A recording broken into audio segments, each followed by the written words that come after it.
जय श्री राम। ओम वक्रतुंड महाकाय सूर्यकोटि समप्रभ निर्विघ्नं कुरु मे देव सर्वकार्येषु सर्वदा। राम कीन्ह चाहि सोई होई, करे अन्यथा असमहि कोई। प्रभु श्री राम आनंद के धाम, करुणा निधान, जगत के पालक, जगत के स्वामी, आनंद कंद मर्यादा पुरुषोत्तम भगवान श्री राम, जिनकी लीला अपरंपार है। प्रभु के बाण लग जाने के बाद बाली धरती पर पड़ा और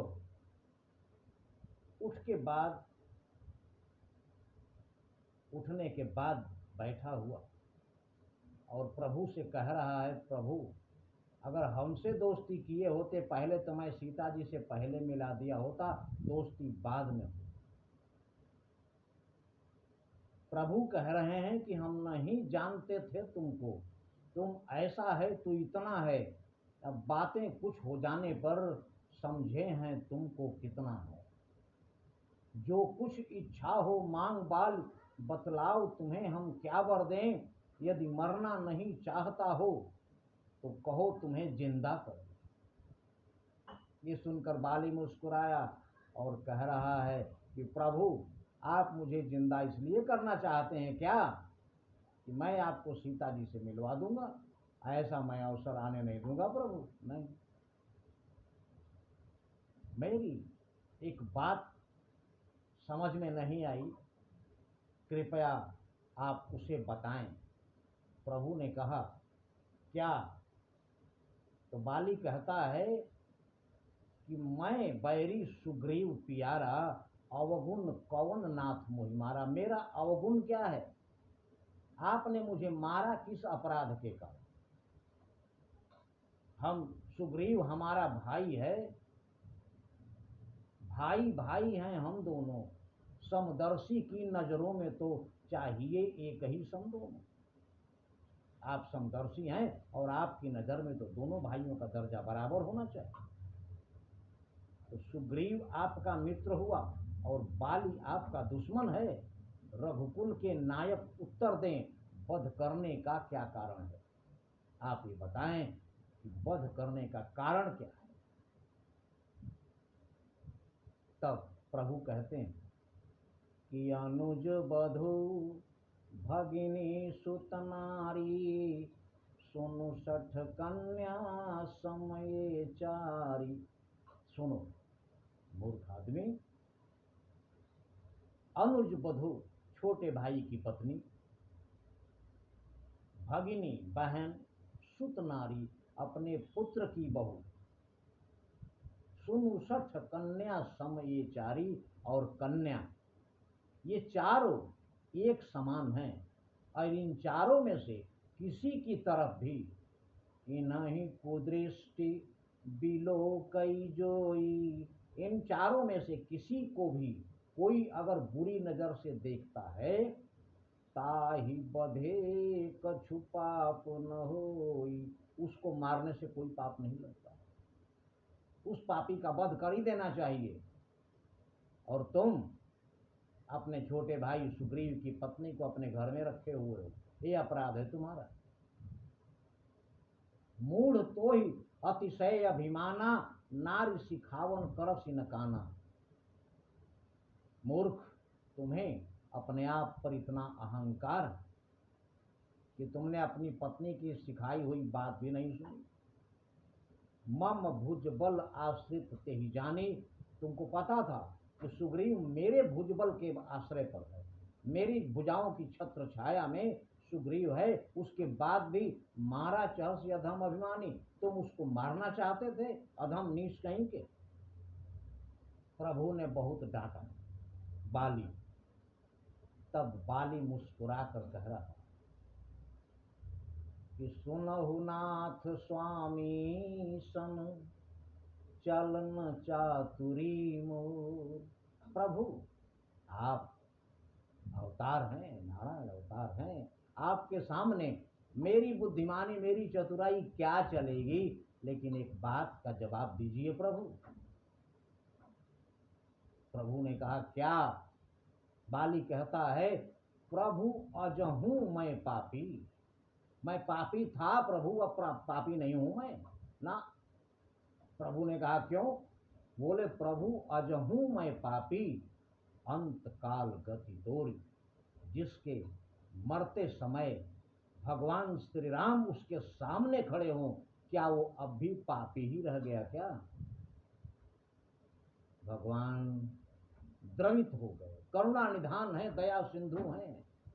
बाली की ऐसी मीठी बात सुनकर प्रभु गदगद हो और कह रहे हैं सुनत राम अति कोमल बानी, बाली शीस परसानी जपानी। इसके बाद प्रभु अति कोमल बाणी सुनकर बाली के सिर पर हाथ फेर, बाली शीस परसानी जपानी, अचल करऊं तन राखहु प्राणा। मैं तुम्हें अजर अमर कर देता हूं। तब बाली कहता है, बाली कहा सुन कृपा निधाना। प्रभु हमें लालच मत दीजिए प्रभु, नहीं आपकी माया के चक्कर में मैं नहीं आने वाला। प्रभु मुस्कुराए, कह रहे हैं माया का चक्कर नहीं, मैं तो ऐसा कुछ नहीं कह रहा हूं। बोला नहीं कह रहे हैं आप। प्रभु ने कहा कैसे? तब बाली कहता है जन्म जन्म मुनि जतन कराही। ऋषि मुनि जन्मों जन्मों तक आपका ध्यान करते रहते हैं, भजन करते रहते हैं, आपके नाम का गुणगान करते रहते हैं, किंतु अंत राम कही आवत नहीं। अंत में अपने मुंह से एक बार मरते समय आपका नाम लेने के बाद आवत नहीं, उनकी मुक्ति हो जाती है सिर्फ एक बार आपका नाम लेने से। जिसका एक बार नाम लेने से मुक्ति हो जाती है वो राम सामने है मेरे, वो प्रभु श्री राम मेरे सामने खड़े हैं। मम लोचन गोचर सुई आवा, बहुरी की प्रभु अस बनी ही बनावा। वो राम सामने है मेरे, ऐसा तो बड़ भागी हूं मैं। हे रामचंद्र क्या कहते हो? जी कर कुछ और करूंगा मैं जिंदा रहूंगा तो सिर्फ पाप कर्म करूंगा, और अब तक हमने जो पाप किया है वो सारा अपराध आपके दर्शन मात्र से कट गया। हमारा अपराध पाप सब नष्ट हो गया है, और अब मैं आपके धाम को चला जाऊंगा, मेरी मुक्ति हो जाएगी। ऐसा अवसर मैं छोड़ूंगा नहीं। प्रभु कह रहे हैं, सोच रहे हैं बहुत चतुर है ये तो, और कह रहा है कि आप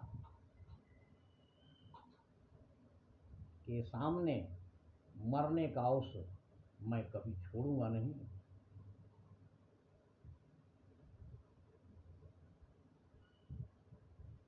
आपके गुणगान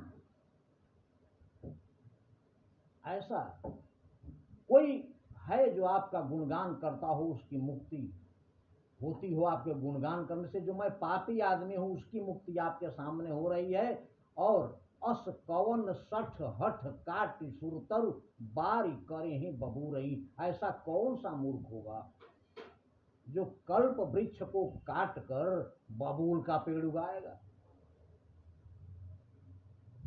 ऐसा कौन मूर्ख होगा जो आपके सामने मरने का अवसर त्याग कर संसार में जीने के लिए अपने आपसे वरदान मांगेगा? नहीं प्रभु, मुझे अब आप मरने दीजिए। प्रभु खड़े मुस्कुरा रहे हैं, क्या इसको जवाब? अब कह रहा है कि अब मुझे आज्ञा दीजिए। अब नाथ आपसे एक वरदान चाहिए। प्रभु कहे बोलो। कह रहा है अब नाथ करी करुणा विलोक, आप कृपा करके हमको कृपा दृष्टि से एक बार देख। अब नाथ करी करुणा विलोकहु, देहु जो बर मांगो। और वो वरदान दीजिए जो मैं मांग रहा हूं। प्रभु ने कहा, कौन सा वरदान? कह रहा है कि वैसे तो मेरी मुक्ति हो जाए, लेकिन अपने कर्मों के कारण कहीं भविष्य में अगर मुझे सजा मिले, जे ही जोनि जन्मों, अगर किसी भी योनि में मेरा कर्मों के कारण जन्म हो, कितना बड़ा वरदान है। जे ही योनि जन्मों कर्म बस, तह राम पद अनुरागों, वहां आपके चरणों की भक्ति मुझे मिले।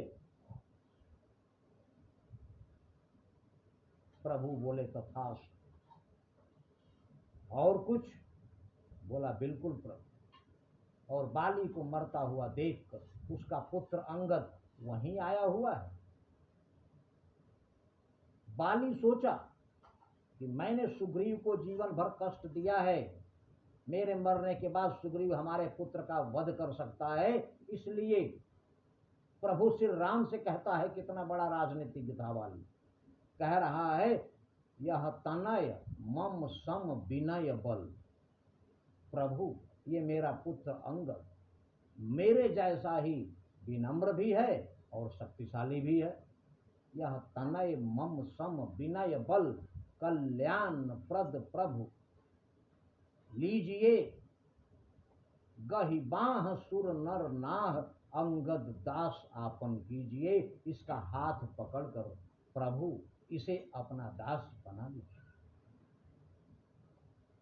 प्रभु देखते ही रह गए, बोल नहीं सके। बाली ने ऐसा तर्क रखा और इतनी बड़ी राजनीति कर गया कि अपने बेटे अंगद को प्रभु श्री राम की छत्र छाया में छोड़ गया, और उनकी छत्र छाया में सुग्रीव अंगद का बाल बांका नहीं कर सका। और इसके बाद कह रहा है कि अच्छा जो बीत गई सो गई, अब बकने से क्या होता है, अब तो ये प्राण कंठ में है, अब बाली सदा को सोता है। राम चरण दृढ़ प्रीति कर, बाली कीन्ह तनु त्याग। प्रभु श्री राम के चरणों दृढ़ प्रीति कर, अत्यंत प्रेम से प्रभु के चरणों में पड़ा हुआ।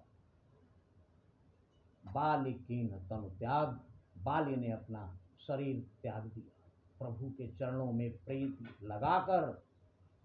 ऐसा अवसर बहुत कम प्राणियों को मिलता है।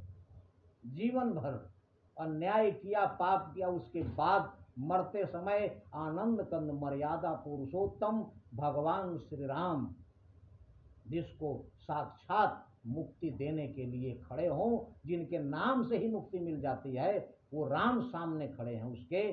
ऐसा अवसर बहुत कम लोगों को मिलता है। इस प्रकार बाली ने प्रभु के चरणों में दृढ़ प्रीति करके अपना शरीर त्याग दिया। इतनी आसानी से त्याग दिया शरीर कि सुमन माल जिमि कंठ ते गिरत न जानई नाग। जिस प्रकार हाथी के गले से फूल की माला गिर जाए उसको क्या पता चलेगा, उसी प्रकार अपना शरीर बाली ने त्याग दिया। प्रभु श्री राम मूर्तिवत खड़े हैं, सारा दृश्य देखते। आगे की कथा अगले वीडियो में, लेकिन प्रभु की लीला प्रभु ही जाने, इसलिए बिना उनके कुछ भी नहीं है। तेरी सत्ता के बिना हे प्रभु मंगल मूल, पत्ता तक हिलता नहीं, खिले न कोई फूल। इसलिए प्रभु की कृपा के बिना, उनकी मर्जी के बिना इस दुनिया का एक पत्ता भी नहीं हिल सकता। इसलिए उनको भूले नहीं, क्योंकि नहीं कली कर्म न भगति विवेकु, राम नाम अवलंबन एकु। जय श्री राम।